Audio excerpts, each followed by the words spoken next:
गोली मारो, गोली मारो, गोली मारो। मृत्यु दो, मृत्यु दो, मृत्यु दो, मृत्यु दो, मृत्यु दो, मृत्यु दो। छत्तीसगढ़ की राजधानी रायपुर में सहायक शिक्षक भर्ती 2023 से जुड़े डीएड अभ्यर्थियों का आंदोलन लगातार तेज होता जा रहा है।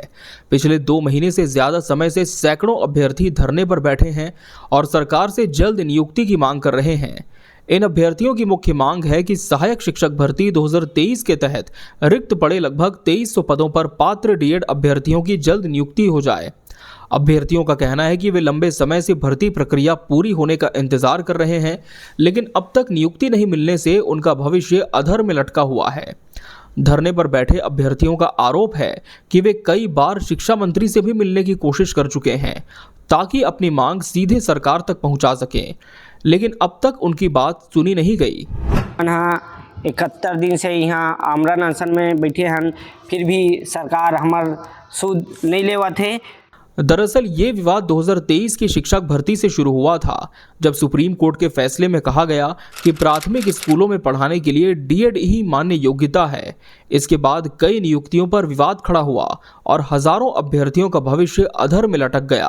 हाई कोर्ट के आदेश है, सुप्रीम कोर्ट के आदेश है, ओकर बाद भी हमार हक अधिकार नहीं मिल सकत है, तो ये सबसे बड़ी दुर्भाग्य की बात है। फिर भी सरकार से उम्मीद है हाथ जोड़ के कि वे हमार मांग ला सुने और बचे 2300 पदों पर जल्द से जल्द नियुक्ति दे।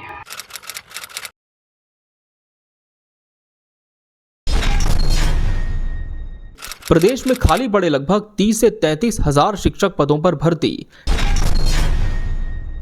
चुनाव के दौरान किए गए 57,000 शिक्षक भर्ती के वादे को पूरा करना। शिक्षक भर्ती विषयवार और पारदर्शी तरीके से कराई जाए। पहले से चयनित अभ्यर्थियों के साथ न्याय और समायोजन। स्कूलों में शिक्षक की कमी खत्म करने के लिए तत्काल भर्ती प्रक्रिया शुरू करना। प्रदर्शनकारियों ने अपनी आवाज सरकार तक पहुंचाने के लिए कई प्रतीकात्मक विरोध भी किए।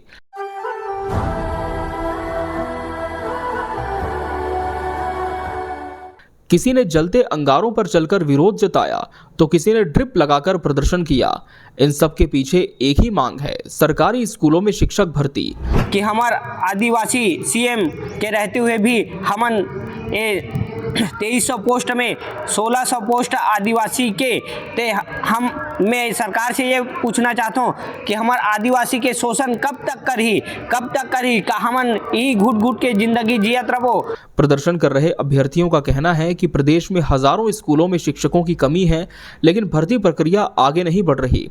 अभ्यर्थियों का दावा है कि प्रदेश में करीब 30 से 33 हजार शिक्षक पद खाली हैं और चुनाव के दौरान 57,000 शिक्षक भर्ती का वादा किया गया था, जिसे अब तक पूरा नहीं किया गया। अभ्यर्थियों के मुताबिक उनके क्षेत्रीय विधायक के माध्यम से सहायक शिक्षक भर्ती का मुद्दा सदन में भी उठाया गया। इस चर्चा को सुनने के लिए कई डीएड अभ्यर्थी वैध पास बनवाकर विधानसभा पहुंचे थे।